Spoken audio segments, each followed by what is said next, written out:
What's up, Chris? It's Tuesday.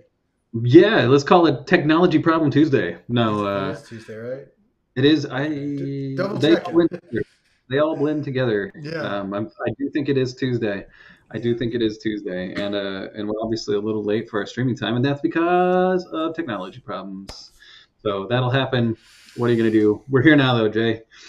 And so let's get to it. Welcome everyone to the Practice Playbook, the show where we help firm owners and wannabe firm owners navigate the road for their modern firms. I am Chris Kino, just like it says right there. He over there, he's Jay Kimmelman, just like it says down there.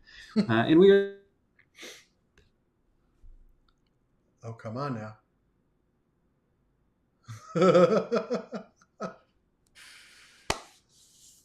And this is the blue screen of death episode. You there? All right. Oh, he's gone. Like I said, blue screen of death episode. I don't know what's going on. Oh, he's coming on back in. There we go. Yes. Technology Problem Tuesday continued. BSOD. Right at the beginning. Man, I restarted the computer to try to dodge all this stuff and everything, Jay, and here we are. Technology problems abounding. Last week, I don't know if you talked about this, but last week we finished up our 2-part marketing series. We talked through niches, we talked through content marketing, we talked through considering SEO, and then of course we talked through the value of automation and AI throughout the marketing process. Take a listen here. Maybe do some pointing, Jay. Wherever you're going to put the thing right over there. Yeah, over there. Take a listen over there to those episodes. Today we're going to mostly talk the news because you may be aware a whole bunch of stuff has happened. But after that, we're also going to just have a free-flowing discussion around tech stacks. Jay actually was on a webinar earlier today around the same topic, and so we're just going to double down and pick his brain a little bit around tech stuff. Why not talk about it? But before we get to talking about tech stacks and all of that kind of stuff, let's get to the news. So, Jay, you might have learned this isn't like really news, but it did come out as a headline. The President of the United States of America would like tax cuts. Who could have seen that coming? But he officially announced that as a thing earlier today, I believe it was. So not a big surprise there. Again, that's kind of older news, but I think it's a thing that's important to talk about because it does impact a lot of different decisions that you may make as a business owner, and that mean a lot to you. So there, the last time that President Trump was in office, we had one of the biggest tax cuts in maybe the history of the United States, and that was the Tax Cuts, right there in the name, and Jobs Act. TCJA. So the TCJA, which did a whole bunch of tax-related things, including some stimulus stuff related around jobs, and then of course tax cuts, which were intended to also help and support jobs.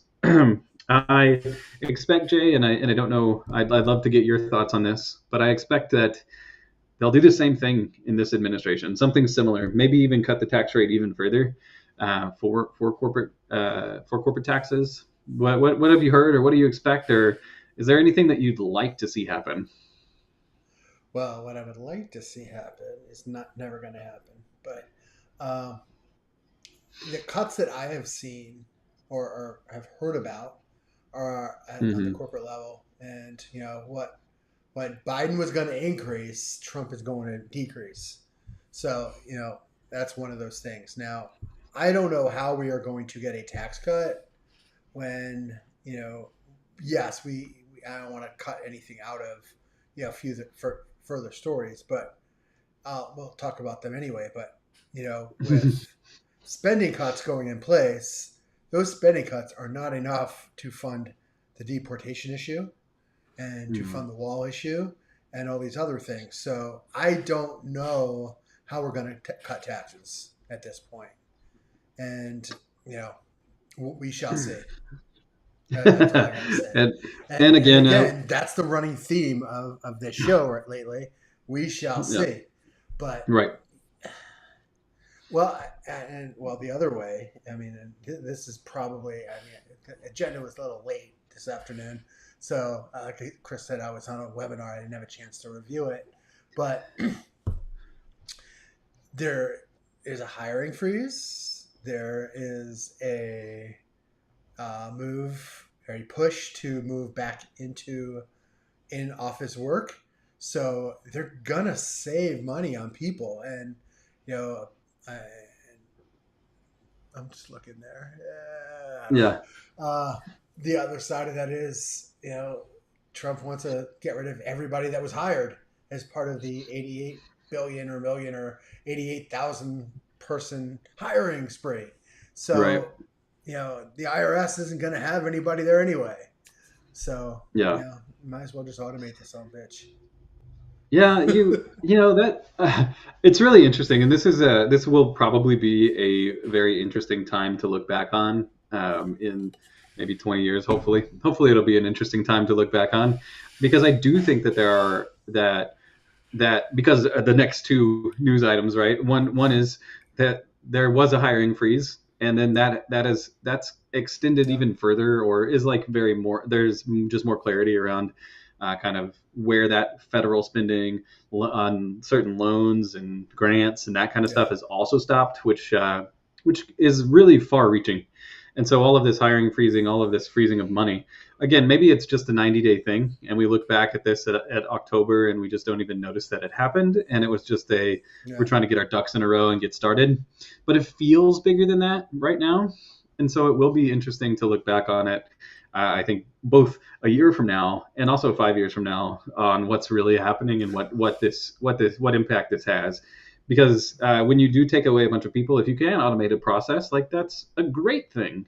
But if you take away a bunch of people and now just a bunch of people don't have jobs and your service sucks and all the things like what happened at the beginning of when Elon bought Twitter, right? Like where the product was just kind of really bad for a while, like that.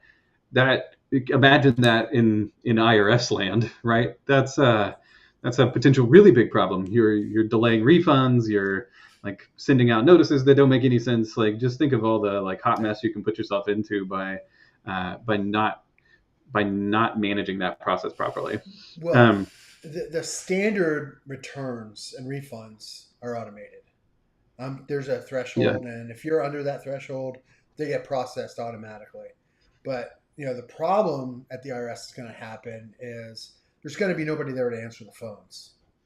Right. And that is the only way to resolve issues, because, in opposition to what my congressman told me, there is no way to email the IRS and get resolution to your items. So sorry, Daniel Webster. Yes, I dropped your name. Put it in the hashtags. Link his webpage right here. Yeah, I apologize, Cindy Brown. So she's one of the she's a lovely lady, but yeah. And so obviously there's lots of things like that happening. So again, there's additional discussion around hiring freezes and the extent of those. The IRS specifically also rescinded lots of job offers, as well as a lot of, I was listening to a podcast, as well as a lot of areas in the Department of Justice. Like basically if you were a summer intern or anything like that, you basically can't do that anymore. And I think that has, it's a short-term thing, but it may have really long-reaching impacts, because when you take away that crop of people, you're now taking away the future layer of employees, right? And so I don't know how I feel about it. I'm not super excited about it, and of course it's definitely a we'll see item. So an interesting time to be in America for sure. Yes, sir. And speaking of which, we do have a new Treasury Secretary. He was confirmed today, whatever his name was, Bessent, whatever, that guy. He did get confirmed today, so we do have a new U.S. Treasury Secretary. We've talked a little bit on the show about kind of maybe missing set of qualifying, credentials or, quality that might be around this person. Well, he is But not the again, IRS commissioner who is the oh, it's not that guy. questionable. Yeah, he's the It's not that guy. questionable House of Representatives guy. Oh, So yeah, yeah, yeah. that's it. I think he's got the background. We Oh, shall okay. see how that lasts. But yeah, he had a 68-22 or something like that confirmation. So Oh, well, that's hopefully good. that's So going to be maybe, good. yeah, all right, wonderful. Well, forgive me, Mr. Best. My mistake on getting you mixed up with the really gnarly dude going in at the IRS. So sorry about that. Jay, did you see? And this is a joke because I know you did. Did you see that there was a BOI update? Yes. Yeah, that happened Yes. since we talked last. It feels like it was forever ago because there's been so many things that have happened. But the Corporate Transparency Act made it all the way up to the Supreme Court.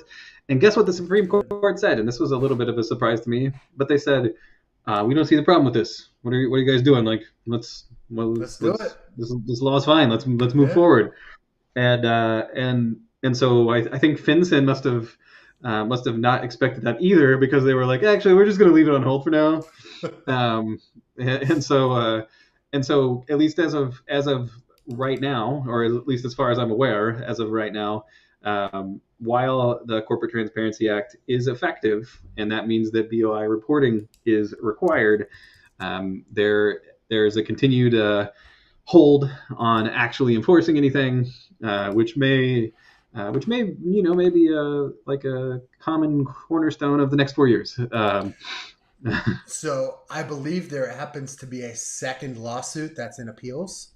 No, all right. Which is why FinCEN is taking its stance. So we shall see.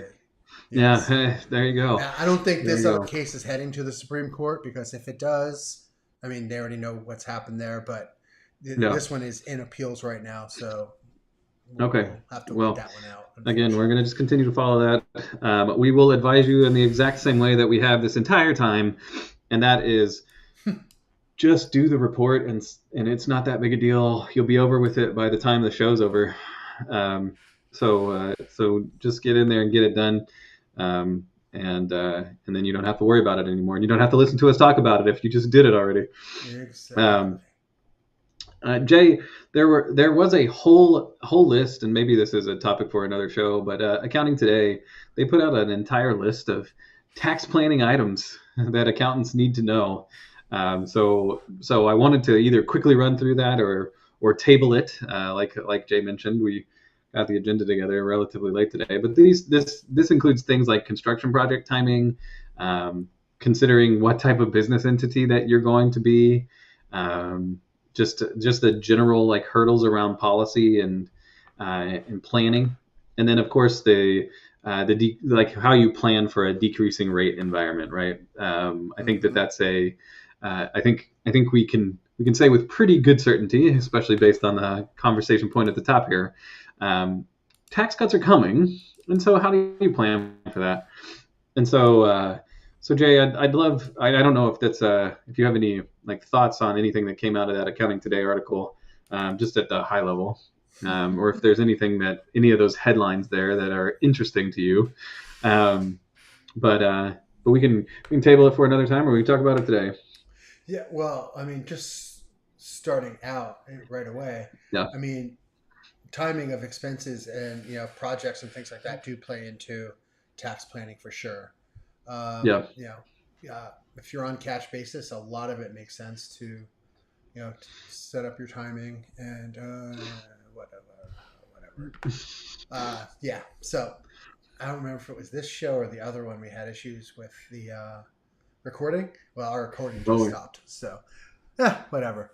So so timing of expenses, cash basis make a difference. So you definitely want to pay attention to that. Your type of entity is huge, makes a big difference. Right. Sole proprietorship versus an LLC, which can be either, if it's a single member LLC, is a sole proprietorship or a partnership, or they can elect S status and be an S corporation. Corporations have the 21.5% rate. All the other pass-throughs take on the rates of the owner, and that passes through. So there's impact to all of that. Self-employment tax if you are a sole proprietor or a partnership and you pay self-employment tax on some guaranteed payments, that's 15.3%. 15.3% adds up. So it's a large number. It is definitely a big planning item, but it's one that you usually do once. You don't do that more than once. Right.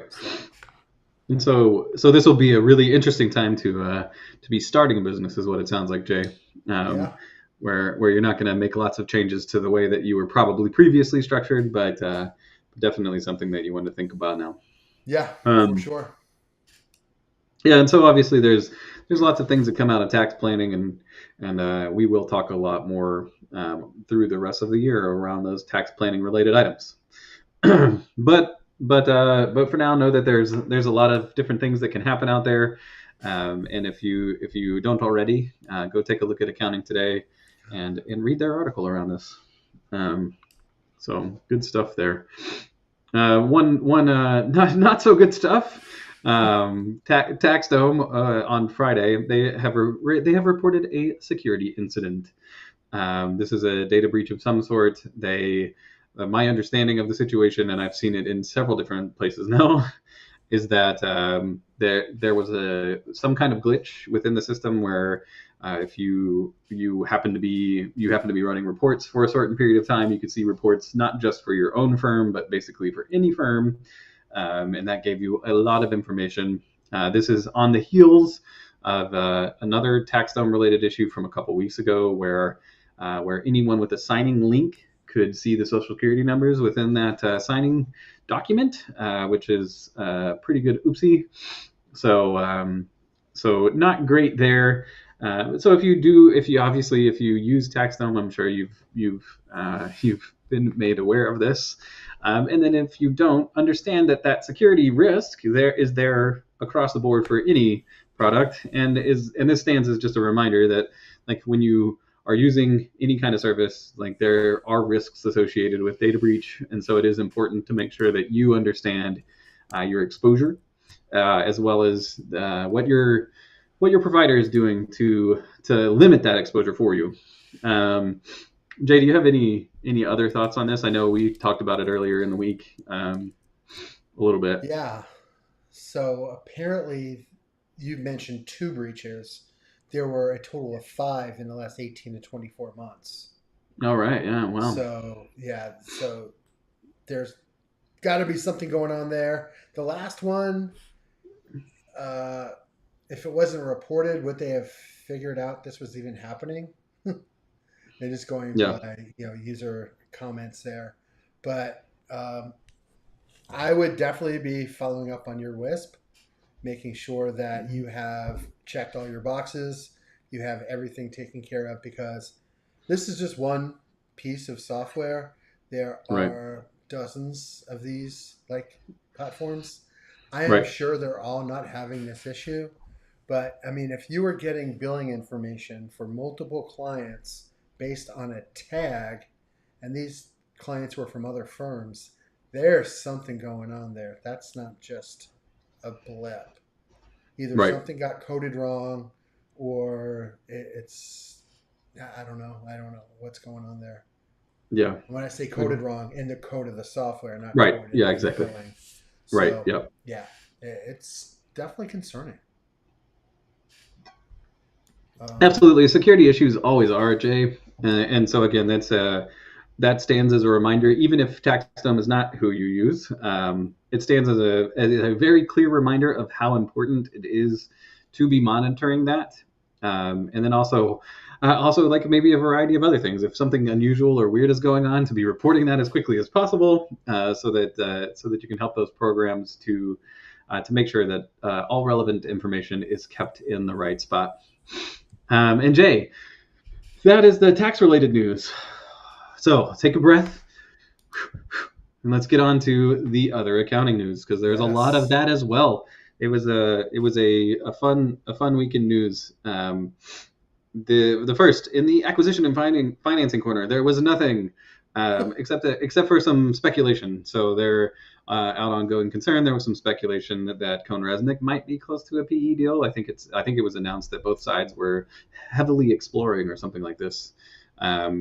A PE deal. And so again, CohnReznick is a very large firm, at least in comparison to a lot of the ones that we've seen on this list of PE infused companies.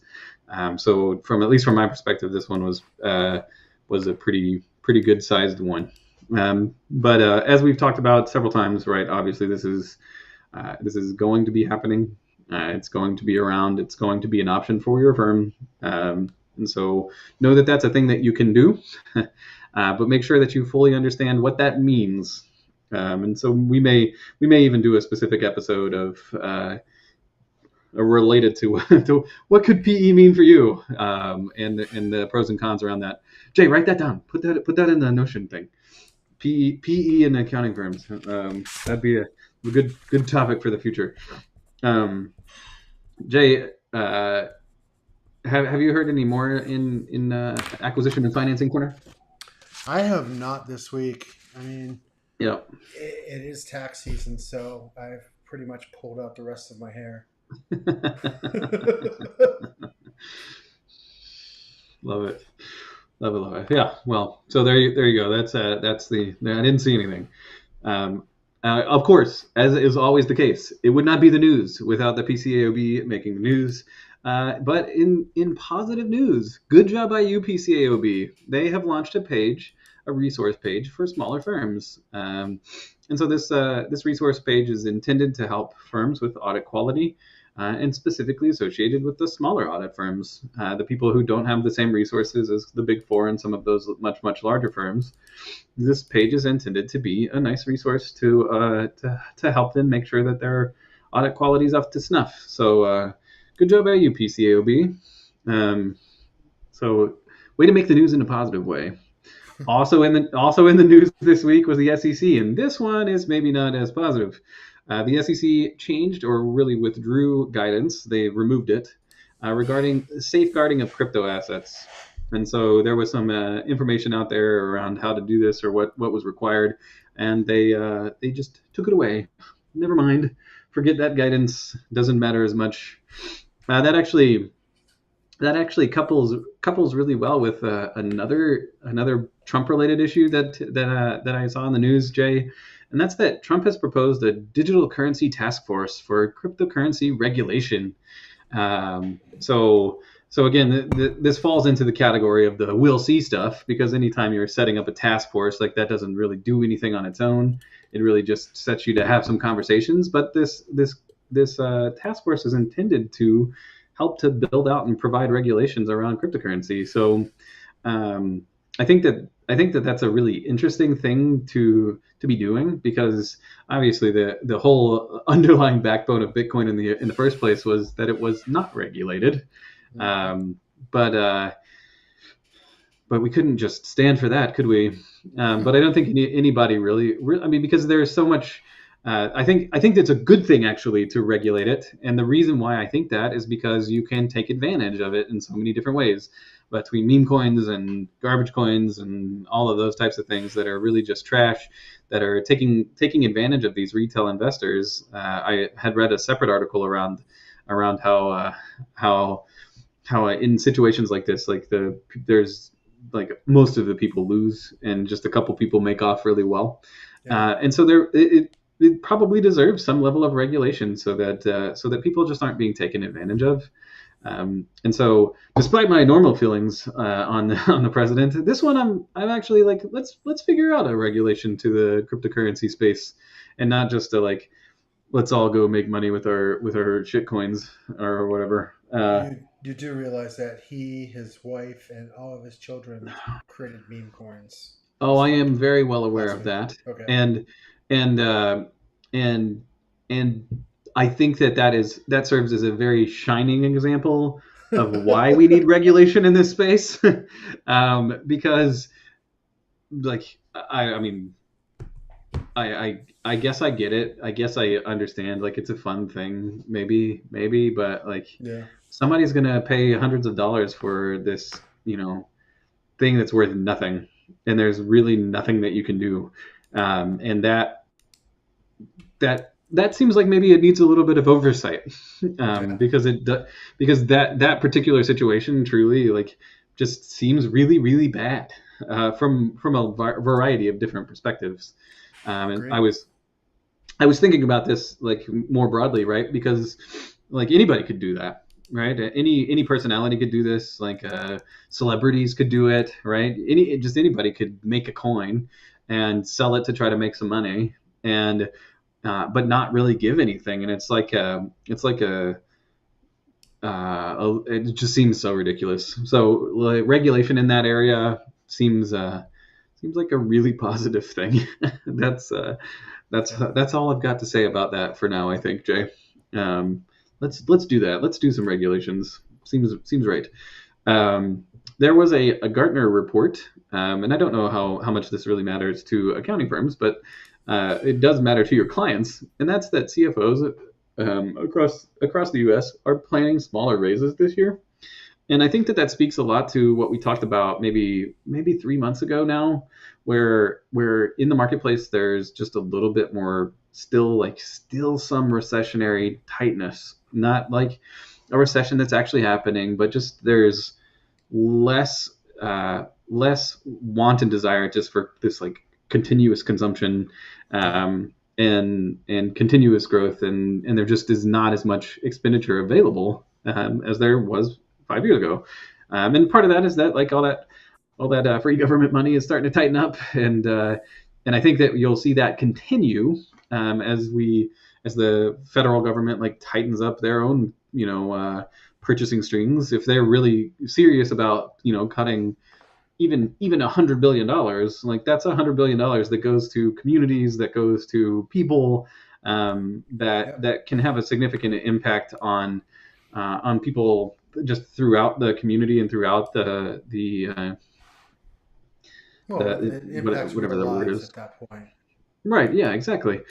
And so again, if CFOs are planning smaller raises, then that like speaks to that same thing, that's happening more broadly than just at the government level. It's kind of happening across the entire environment. So know that that's happening. That may mean that there are that much more opportunity for you to provide good advice, and your advice is going to be that much more valuable if you're able to talk about maybe tax saving tips and strategies, especially as we go into this uncertain tax environment, or if you're able to identify areas where you can provide additional advice.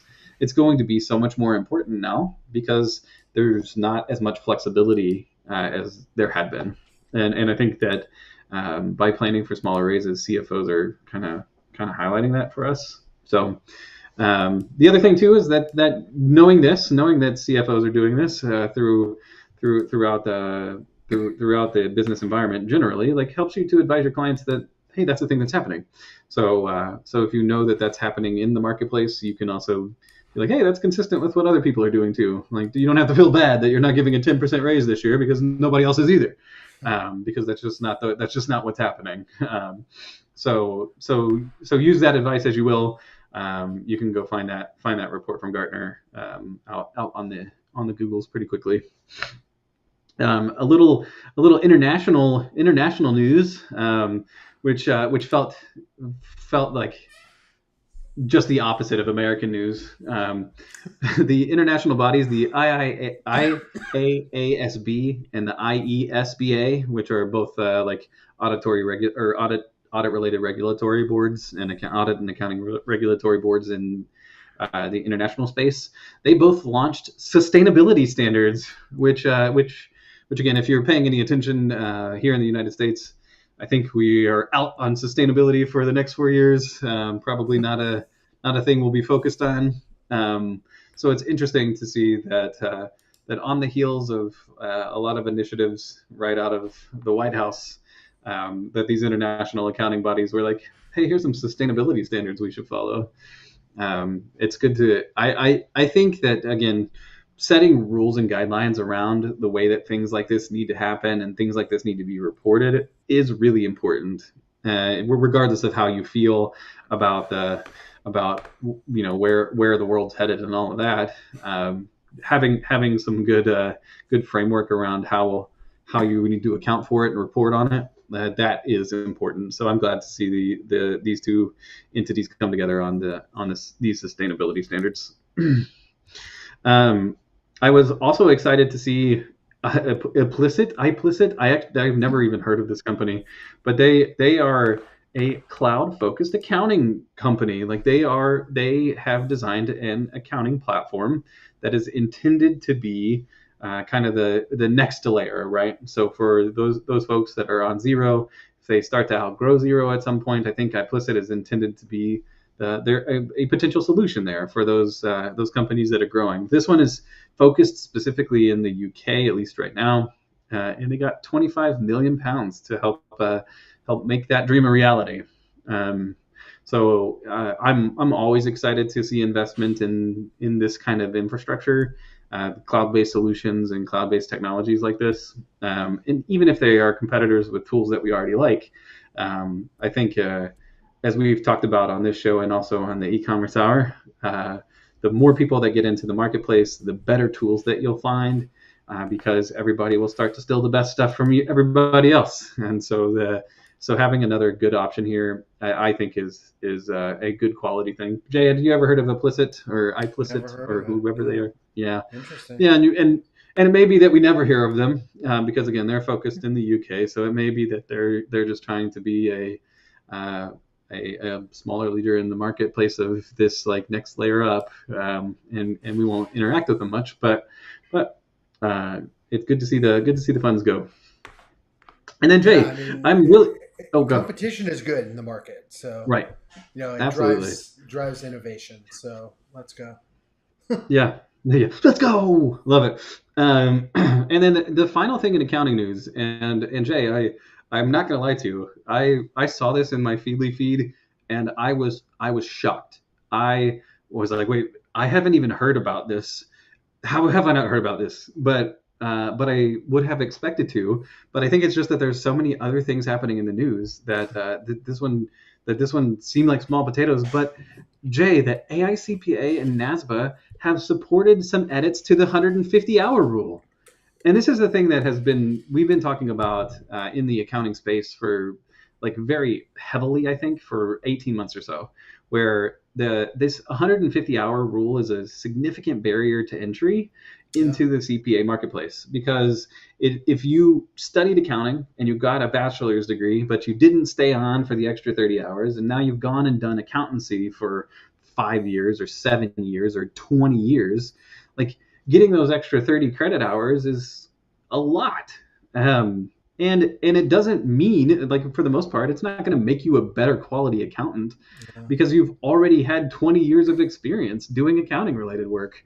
And I think that finally has broken through, which is pretty funny to see that like Barry's been out for like a couple weeks.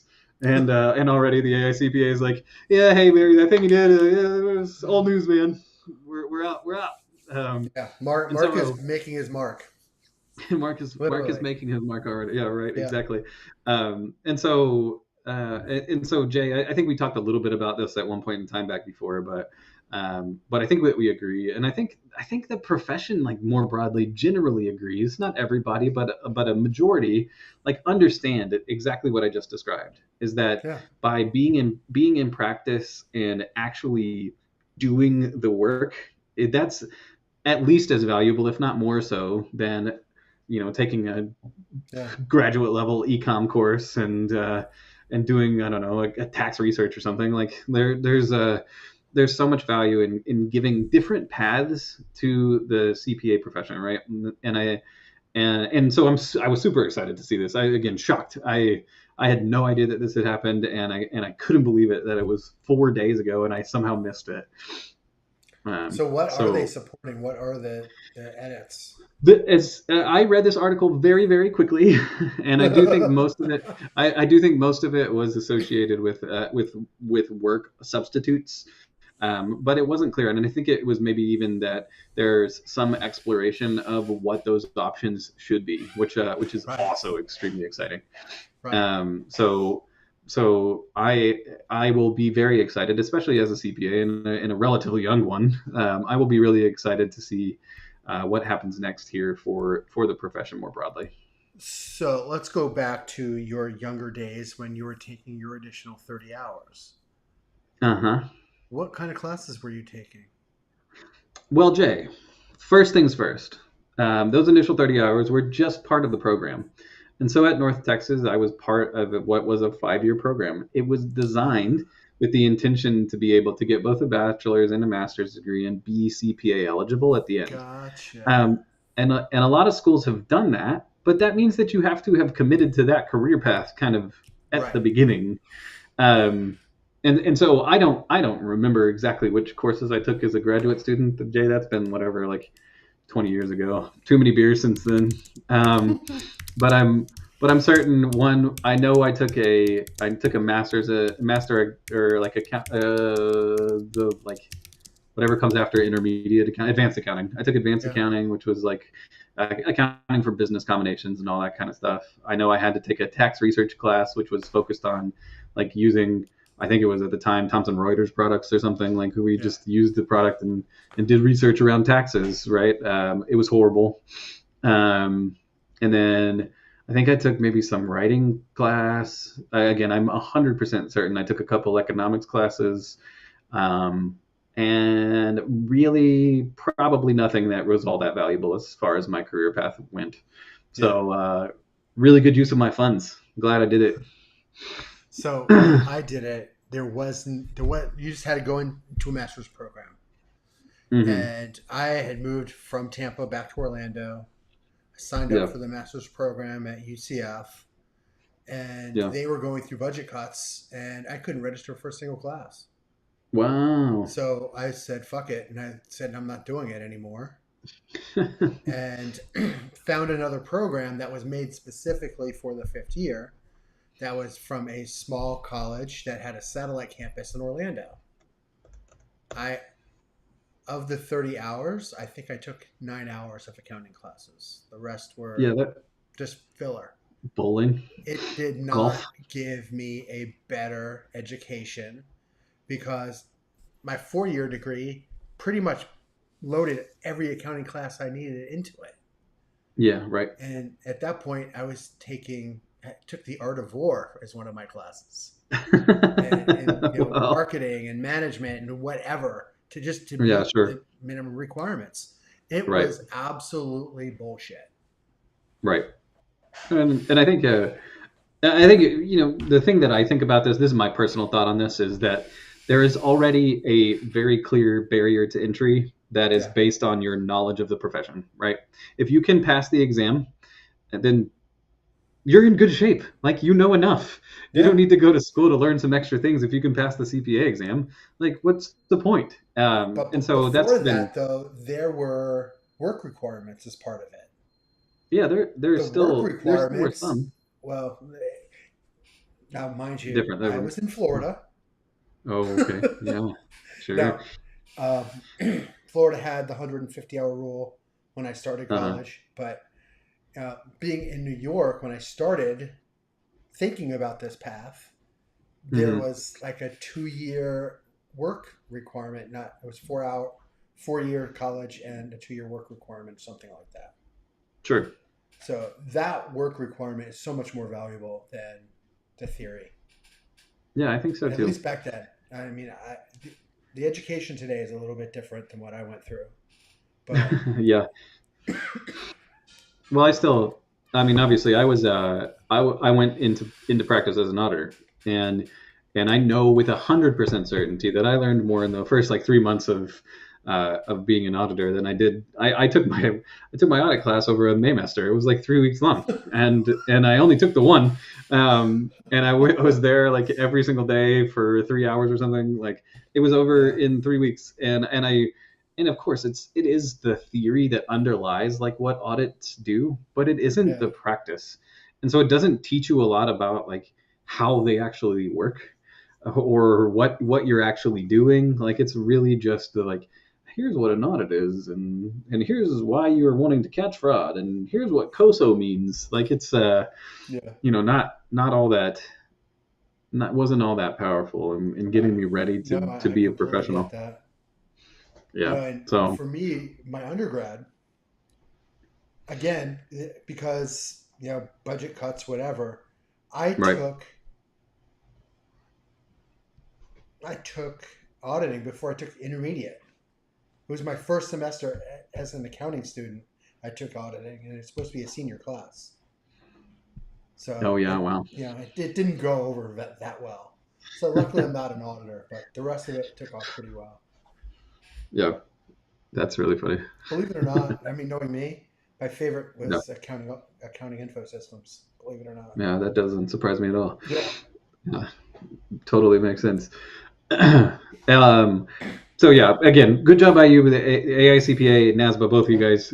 We love to see you taking these steps forward, and I'm really excited to see what happens out of this support. And that, for a Jay, sound effect, and I can't find yeah, it. that is our accounting news. And Jay, like I mentioned, there's so much news this week. Holy smokes. We've been talking for 40 minutes and we're still going on. We're just now getting to the tech news. Jay, I know that you've seen it. Oh, there we go. Good job, AICPA. Yay. Love it. Love it. Found it. Jay, I know that you love technology, and so I will be shocked if you are not familiar. But give me your feelings on DeepSeek. It's the TikTok of AI. I mean, it's got to be. Is that right? Yeah. I do know that I did realize it was a Chinese company. All the data is stored on Chinese servers. Yeah, it's going to get bad. Oh, that's too funny. Obviously, DeepSeek is an alternative language model to compete with Claude, with Perplexity, or is it Perplexity? Perplexity with Claude, Perplexity, ChatGPT, all of those guys. Oh, yeah, all of those guys. It is a Chinese-based one of these, and I have seen loads of memes about it. And it was very, very popular very, very quickly. So much so that that strained its system, kind of broke it. It seems like, at least for a short period of time, and naturally drew cyber attacks. So no surprise here that there's another option out there. This one is it's just another choice. It is unlikely that it'll be here to stay here in the U.S., but maybe it will, and I guess we'll see how that goes. But it was very popular very quickly. Yeah. It cost a fraction of what it cost to train. Right. OpenAI, ChatGPT, and right. It was like 2% of what it took to train. Right. Google's Gemini. Yeah. Right. That's which is wild, and so again, this is another example of this continued competition in this space is going to make things better, faster, stronger, more effective, like all of the things that go along with that. So whether you use DeepSeek or not, I do think it's good for the marketplace, and just be cautious out there, I guess, is what I would say. Competition increases innovation. But yeah, and I would just be careful what you put in it. Just put in there, yeah. And I mean that's the same for ChatGPT as well. Yeah, like you still want to be aware of that. This one you just want to be that much more aware. Yeah. So just understand what it is that you're playing with, and know what's out there. I do. My wife is listening to a podcast around AI as well. She was listening to Planet Money, Freakonomics, one of those two, don't recall which, but one or the other, and the guy had an AI specialist on, or a computer science specialist, I think, and he was actually they talked a little bit, Jay, about the plateauing, and I got a little more insight around the plateau. That made me kind of rethink that a little bit, because I did make the joke like, plateauing, get out of here, but it's the language models that are starting to plateau a little bit. And the reason that that's the case is because there's only so much data that they can take in, because there's only so much data available. And so because of that, because of the scope of data that they would need to take in order to like continue this exponential skill improvement, like that is just much, much harder to do. And so as a result, that is plateauing what they can do from that perspective, but not what AI more broadly can do. And so I do think that some of the language models are having some problems in like continuing this exponential scale because of the underlying data issues. And so I do think like that that we still are just touching the surface. And so I would never say like, hey, AI is over already. Like that doesn't make any sense. But it is. But I do think that like the scale and quickness with which there's this accelerant, like that may slow down a little bit. But that's not surprising either, right? Like that goes with any technology. Like the first couple are like really, really great, and then you like it's like a log curve, right? That's kind of, I think we even when I first read that article about the plateauing, I think that's exactly what we said, right? Is like that of course there's you're going to have continued improvement. It's just not going to be as impressive as going from nothing to tell me how to make fried chicken with like 4 articles that give you 7 different options or whatever. Would you like it spicy? Now with Operator, I mean, if you have your stovetop connected to the internet, it probably can do it for you. There, see, so like that, but that came from nothing, and it came from nothing in like 3 years' time. So like the exponential change is amazing, and of course we're not going to see that exponential change as we continue forward, but we'll still see improvement, and we'll still and this is the point that I made at the time that we talked about this the first time, is that you'll still see people utilize it in a way they haven't before. And when that happens, you're going to see, oh, I can do this thing with that, or I can do that thing. Right. And so the implementation is going to continue to evolve, even if the like effectiveness and it was interesting because this guy, the computer scientist that was on the show, he talked about how people were comparing like this AI takeoff to from like going from this motorized vehicle, the Model T, to like, I don't know, some more like the car market. And what he said is, and this was around AI art specifically. And what he says is, well, that's not the kind of innovation that's happening, because what AI art is doing is reincorporating and changing stuff that already exists and just putting that in a different space, right? So it's not creating something new. It isn't using like a new technology. It's just regurgitating in a different way the things that we already had. And so it is a different kind of whatever that is, increasing change or whatnot. It's not necessarily an advancement of technology. It's just an advancement of application, which again I think is really interesting. And so again, all that to say, know that DeepSeek is an option that you can use, and know that you need to be careful around it.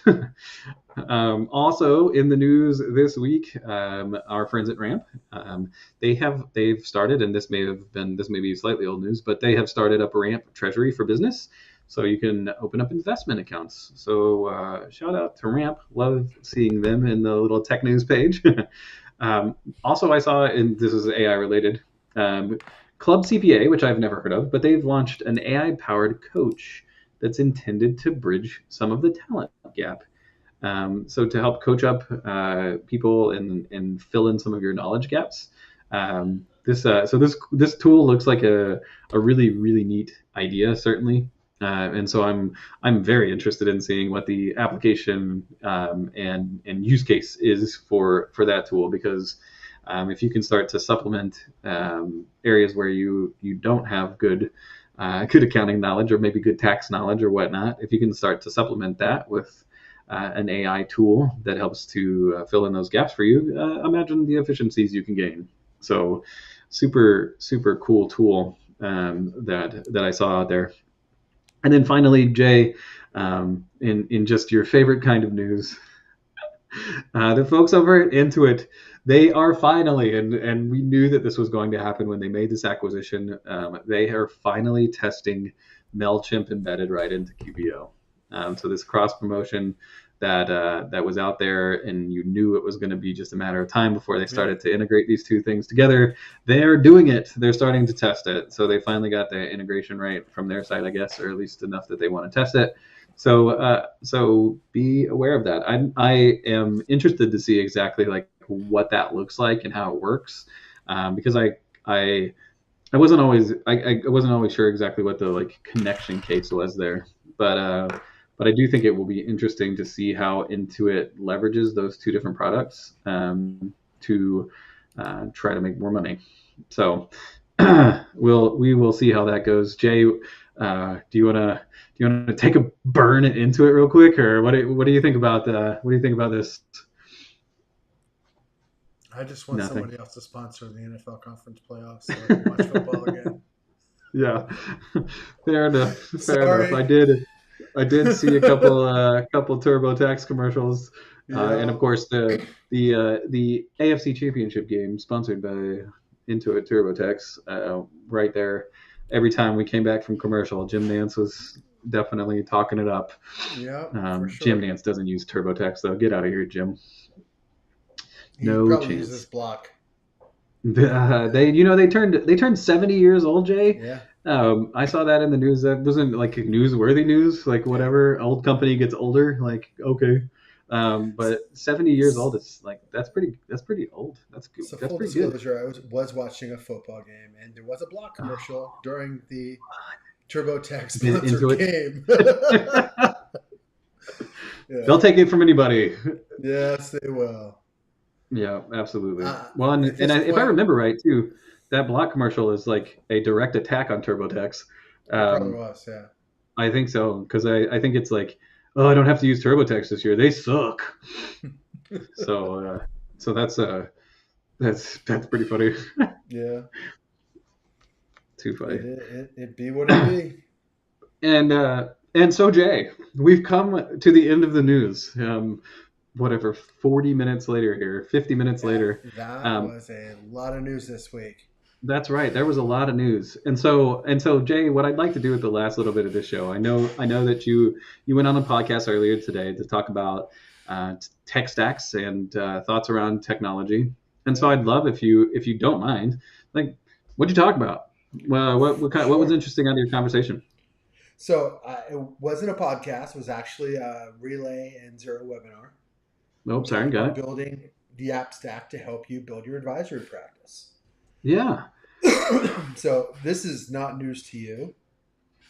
You want to build a tech stack to make your work as efficient as possible, because ultimately the job of an advisor is to advise the client based on the results and their numbers. And so, you want to build your tech stack to get you from prospect to onboarded client as quickly as possible. And you want to use technology and tools to get the accounting done as quickly as possible so that you can spend the time talking to your client. You want to be that person that they know, like, and trust, so that they will talk to you and tell you the things that are important to them. And then you can take what's important to them and what their goals are, apply it to their numbers, and have conversation. And ultimately, that's what you want to do. And, went through a number of apps and things like that. The core accounting, Zero, of course. The core bank was Relay, because it wasn't Relay. Yeah, it was Relay webinar. Sure. But I mean, I've been using Relay since Yusuf had demoed it to me. So it's been a great platform, and I love it. And I use that, and I log in. I have 4 or 5 of my companies in there, and I have a number of my old digital CPA clients still in there. So they're in there, and I use it all the time. And it's super, super simple. And We talked about onboarding and, using low and no code tools like Zapier and make.com to build a workflow. And, the key to having a good, efficient tech stack is having a efficient process and making sure that process has no roadblocks. So that is, the key. And, the reason you don't want roadblocks, because the only thing you're going to do is speed up to the roadblock. So no sense doing that. So, all good stuff. Talked about a little bit of how we can introduce AI through our Make integrations. We could do it with Zapier as well, but I have moved into Make because I find it to be highly functioning and easier at this point. I mean, I still use Zaps in certain situations. Actually, I have Zaps that connect to Make integrations because there's certain triggers that I can't get. So it's great. And so we'll dig a little deeper in that. We'll have a whole session on tech stack and other things. And I'm working on a bunch of other stuff behind the scenes on that. And fun stuff. Yeah. Well, that's exciting, Jay. I'm excited that you got to have that conversation. Yeah. I know that things around technology are of the utmost importance to accounting firms for exactly the reason that you described. Right? You want to identify ways to remove roadblocks for yourself so that you can streamline your process and give yourself the ability to spend more time not doing tasks but advising. And so that's like the main idea of our show. Spend more time doing advising. Yep.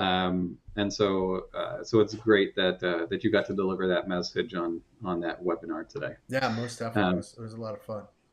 Wonderful. Any final thoughts today, Jay? Any automations that you put together over the weekend? I know you were a little under the weather. I mean, this right here is the bane of my existence from the weekend. Yeah. Oh, under the smoke detector. 1:30. Yeah. Technology. So, been a little slow, but like I told you yesterday, I did build a script for a video and ran it through my virtual voice on 11 Labs, and now I'm actually pulling clips to throw videos in there. Hopefully this time next week I'll have 3 or 4 of these that I could share. So I can't wait. Yeah. Can't wait. Looking forward to it. Wonderful. Most definitely. And so if you want to come back and watch Jay take us through a tour of his potential outputs here, come back and see us next Tuesday. We'll be right here. We'll be talking about all of the additional news that I'm sure will come up out of the next week or so. The news will be hot and heavy for probably another 90 days or so, is my guess. So we'll be right here to share it with you and give our thoughts on it. And then we'll continue to talk through things that you can do, like automation, like making all the things that you can do to make that process of your business more streamlined, more effective, and give you the opportunity to spend more time advising. Thanks for joining us on the Practice Playbook. We will see you next week. Have a good one. Bye. See y'all.